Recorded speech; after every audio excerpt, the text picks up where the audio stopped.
Hi everybody, and welcome to our module on ethanol metabolism.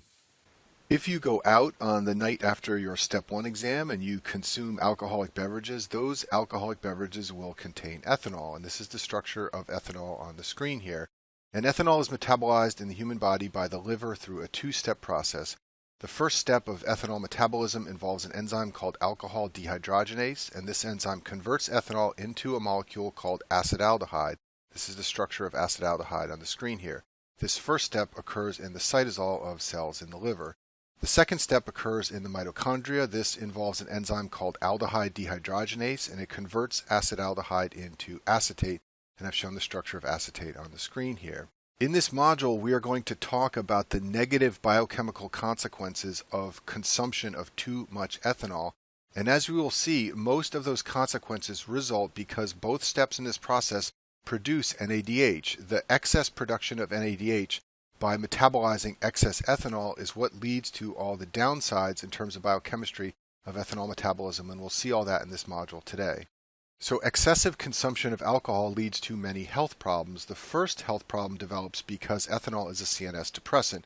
We won't talk about this much today, but most of you may know that people who drink too much alcohol can ultimately enter a coma state and even die, and that's because of the CNS depressive effects of ethanol.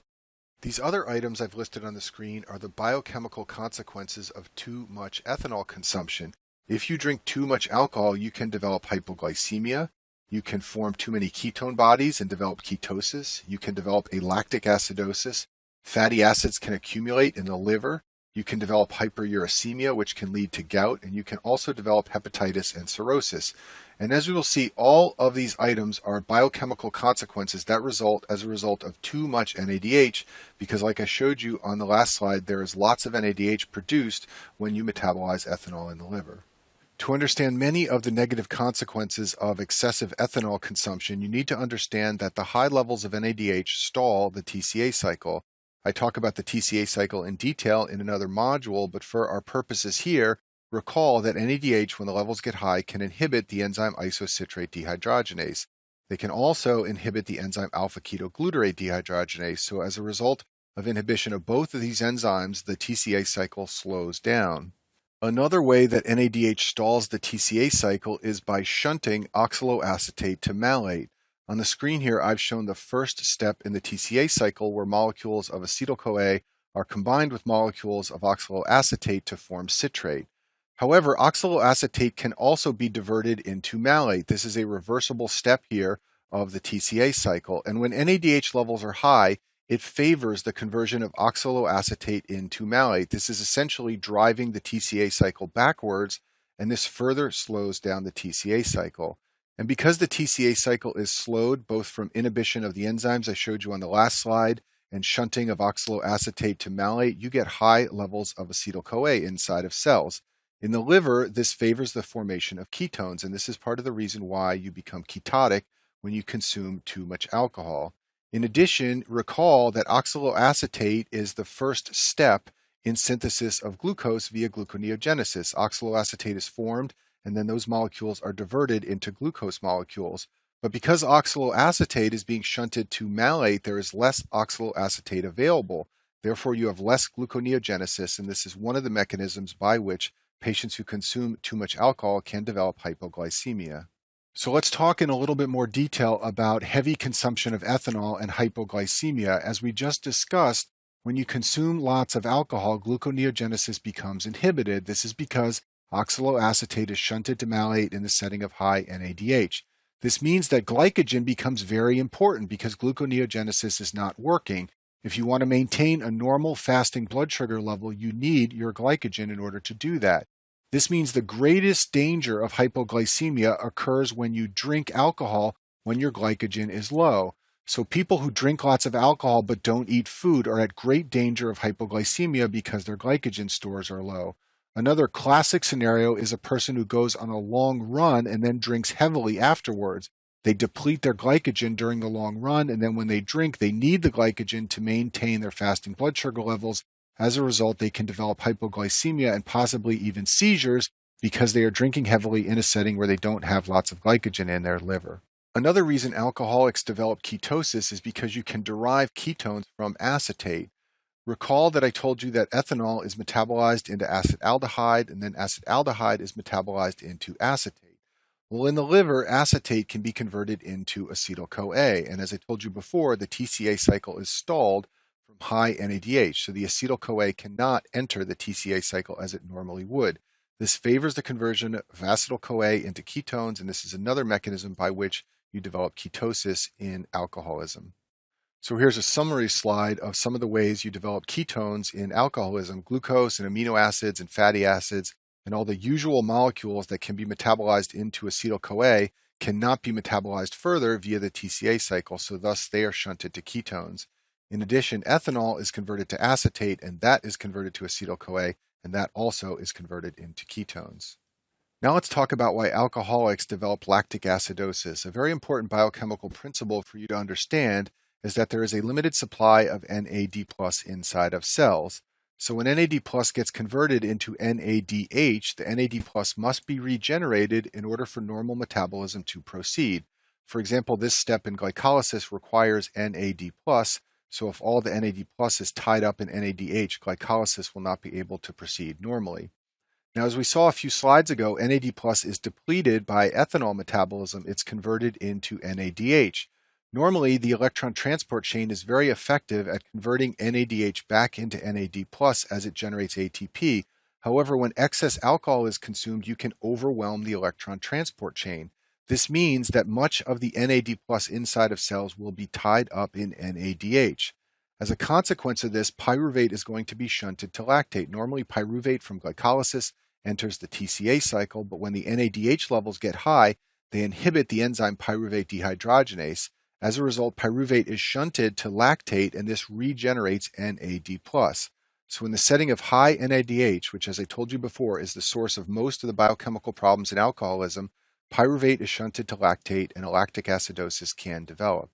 Now let's talk about why alcoholics accumulate fatty acids in their livers.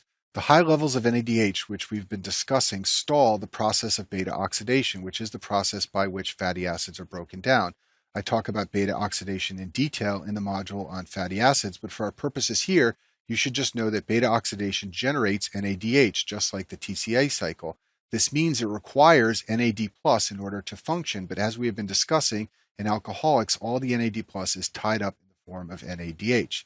This means the process of beta oxidation is going to be inhibited when levels of NADH are high, and therefore there will be less fatty acid breakdown from inhibition of beta oxidation. In addition to less fatty acid breakdown, there is also an increase in fatty acid synthesis in alcoholics, and that is because, once again, the TCA cycle is stalled. On the screen here, I've shown the first step in the TCA cycle where acetyl-CoA is combined with oxaloacetate to form citrate. Normally, citrate would be further metabolized by the TCA cycle, but this cannot occur in alcoholics because the TCA cycle is stalled from high levels of NADH. As a result, citrate will be shuttled into the cytosol, and in the cytosol it is used to synthesize fatty acids. Shown on the slide here is the rate-limiting step of fatty acid synthesis, where acetyl-CoA is converted into malonyl-CoA by the enzyme acetyl-CoA carboxylase, and I talk about this step in detail in the module on fatty acids. But what I want to show you here is that when citrate levels climb, like I showed you on the last slide, citrate is an activator of acetyl-CoA carboxylase, so this will result in increased synthesis of fatty acids, and there will be more conversion of acetyl-CoA into malonyl-CoA, and the malonyl-CoA can then go on to form fatty acids. In addition, malonyl-CoA is a powerful inhibitor of beta oxidation, so this will result in more inhibition of beta oxidation and more fatty acid synthesis from malonyl-CoA. Another reason that alcoholics accumulate fatty acids in their liver is because malate accumulates. Shown on the screen here is a portion of the TCA cycle, and recall that in the TCA cycle, malate is converted to oxaloacetate. Well, as we discussed a few slides ago, when NADH levels get high, this reversible reaction goes in the backwards direction so that oxaloacetate is converted into malate. This means that malate levels will rise inside of cells, and there is an alternate pathway for metabolism of malate. There is an enzyme called the malic enzyme, which can convert malate into pyruvate, and in doing so, it generates NADPH. And NADPH is necessary for the synthesis of fatty acids, and when the levels of NADPH climb, you get more fatty acid synthesis. To explain this a little bit further, shown on the screen here is the structure of palmitate. Palmitate is synthesized by the enzyme fatty acid synthase. It uses carbons from acetyl-CoA and malonyl-CoA to make the 16-carbon fatty acid palmitate, and fatty acid synthase uses NADPH. So when the levels of NADPH get high, this favors the formation of palmitate by fatty acid synthase, and therefore it favors the formation of fatty acids in general. So here's a summary slide of some of the processes that favor the synthesis of fatty acids in alcoholics. Acetyl-CoA is converted to citrate, but citrate cannot enter the TCA cycle because it is blocked. Therefore, citrate is shunted into the synthesis of fatty acids. In addition, malate cannot go forward in the TCA cycle, and therefore it is metabolized by the malic enzyme, which forms NADPH, and those high levels of NADPH favor the formation of fatty acids. In addition to all those fatty acids in the livers of alcoholics, there is also a lot of glycerol present in liver cells. And recall that when glycerol is combined with fatty acids, you get triglycerides. Normally, glycerol is metabolized into glycerol 3-phosphate, and then glycerol 3-phosphate is further metabolized into dihydroxyacetone phosphate, which can enter glycolysis or gluconeogenesis. However, the conversion of glycerol 3-phosphate requires NAD+, and as we have been discussing, in alcoholics, all the NAD+ is tied up in NADH. This means that this step will not occur, and therefore you will have high levels of glycerol 3-phosphate, and glycerol 3-phosphate can be combined with fatty acids to form triglycerides. So this is why you get high levels of triglycerides in the liver cells of patients who are alcoholics. So the result of all this distorted fatty acid metabolism is the fatty liver that is seen in alcoholism. This is a picture of a biopsy of a patient with fatty liver, and it occurs in alcoholism due to buildup of triglycerides through all the mechanisms we have discussed on the last few slides. Alcoholics also have problems with uric acid. Uric acid and lactate are both excreted by the proximal tubule, and their excretion is related because they both use a similar transporter. What this means is whenever there's more lactate in the plasma, this leads to less excretion of uric acid. The way this works is there's a transporter in the nephron called URAT1, which stands for uric acid transporter 1. And what this transporter does is it pulls uric acid out of the urine in exchange for lactic acid. In other words, it secretes lactic acid into the urine and pulls uric acid out. So whenever there's a very high level of lactic acid in the plasma, as there is among alcoholics, this leads to more excretion by URAT1 of lactic acid and therefore more resorption of uric acid. So the net effect is that the high lactic acid level in alcoholics leads to a high uric acid level, and that's what can cause problems like gout. High uric acid from any cause, including through the URAT1 transporter I just talked about, can lead to a gout attack, which involves acute gouty arthritis. It often presents in the toe, as shown in this picture. I talk about it in more detail in the videos in the musculoskeletal section, but high consumption of alcohol is a well-described trigger for gout by this mechanism. Hepatitis and cirrhosis are two problems that also occur among alcoholics, and once again, you can tie these back to the high levels of NADH. In this case, the high levels of NADH slow the metabolism of ethanol itself. Recall that the second step of metabolism of ethanol is the conversion of acetaldehyde into acetate. This step generates NADH, but it also requires NAD+ in order to proceed. So when all the NAD+ is tied up in NADH, you will not be able to convert acetaldehyde into acetate, and as a result, you will get high levels of acetaldehyde. Turns out that the buildup of acetaldehyde is toxic to liver cells. Acutely, this can cause inflammation, and this is one of the mechanisms by which alcoholics can develop acute alcoholic hepatitis from drinking too much. In addition, chronically, this can lead to the formation of scar tissue, which is one of the ways by which alcoholics can develop cirrhosis. There's another biochemical pathway that contributes to the development of hepatitis and cirrhosis, and this one doesn't have anything to do with NADH. This is called the microsomal ethanol oxidizing system, or the MEOS. It's an alternative pathway for the metabolism of ethanol, and normally it metabolizes just a small amount of ethanol, but it becomes important when there's excessive consumption. It's a cytochrome P450 dependent system found in the liver, just like many other cytochrome P450 systems, and it generates acetaldehyde and acetate from ethanol, and in doing so, it consumes NADPH and oxygen. The consumption of oxygen by this pathway has been shown to generate free radicals, which can damage the liver. In addition, the consumption of NADPH can lead to glutathione that cannot be regenerated. If you want to understand this, watch the module on the HMP shunt, where I talk about how glutathione is used by red cells to protect from oxidative damage. So when NADPH becomes depleted in liver cells from the MEOS, these cells lose protection from oxidative stress, and this can also lead to tissue damage that can cause hepatitis and cirrhosis. I'll finish this module by talking about the enzyme alcohol dehydrogenase. This is the enzyme that catalyzes the first step in ethanol metabolism, the conversion of ethanol into acetaldehyde. Alcohol dehydrogenase operates under zero-order kinetics. This means that it has a constant rate at which it converts ethanol into acetaldehyde, and it cannot increase its rate when the level of ethanol gets high. This is why it takes a while for the body to metabolize ethanol, because alcohol dehydrogenase operates at a steady rate and can't raise that rate when the level of ethanol gets high. In addition to ethanol, alcohol dehydrogenase metabolizes two poisons, methanol and ethylene glycol. These two poisons can lead to an anion gap metabolic acidosis, which I talk about in detail in some of the renal modules. But for our purposes here, what I want to point out is that alcohol dehydrogenase can be inhibited by a drug called fomepizole, which also goes by the name antizol.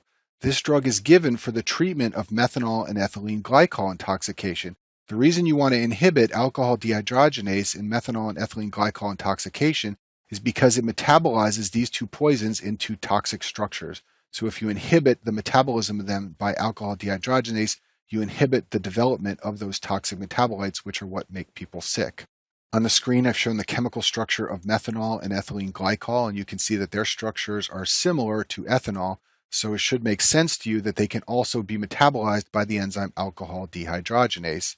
In the case of methanol, alcohol dehydrogenase converts that structure into formaldehyde, which can go on to form formic acid, which is toxic. Ethylene glycol can be converted to glycoaldehyde by alcohol dehydrogenase, and glycoaldehyde can go on to form oxalate and other structures which are toxic to the body. The enzyme that catalyzes the second step in the metabolism of ethanol is called aldehyde dehydrogenase. This catalyzes the conversion of acetaldehyde into acetate, and there is a drug that inhibits aldehyde dehydrogenase called disulfiram. It also goes by the name antabuse, and this is given to alcoholics in an attempt to limit their abuse of alcohol. If you inhibit aldehyde dehydrogenase and then the patient consumes alcohol, levels of acetaldehyde in the plasma will rise, and it turns out that acetaldehyde can trigger catecholamine release. As a result, patients who consume alcohol when they're on disulfiram develop sweating and flushing and palpitations and nausea and vomiting. The problem with this drug is if alcoholics really want to cheat, they simply skip their dose of disulfiram and then they can go out and drink without symptoms.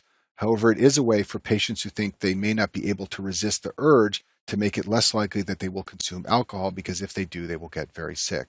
There's a phenomenon some patients experience when they consume alcohol called alcohol flushing. This is when the skin becomes red and flushed when consuming alcoholic beverages, and this is due to the slow metabolism of acetaldehyde. As we discussed on the last slide, when acetaldehyde levels rise, this can lead to redness and flushing of the skin. This phenomenon is more common among Asian populations. People from Japan, China, and Korea are more likely to have a red, flushed face when they drink alcohol. There is an enzyme deficiency that has been linked to alcoholic flushing. The enzyme is aldehyde dehydrogenase 2, or ALDH2. People with an inherited deficiency of this enzyme are more likely to develop alcoholic flushing, and there is some evidence that they may have a slightly increased risk of esophageal or oropharyngeal cancer. And that concludes our module on ethanol metabolism.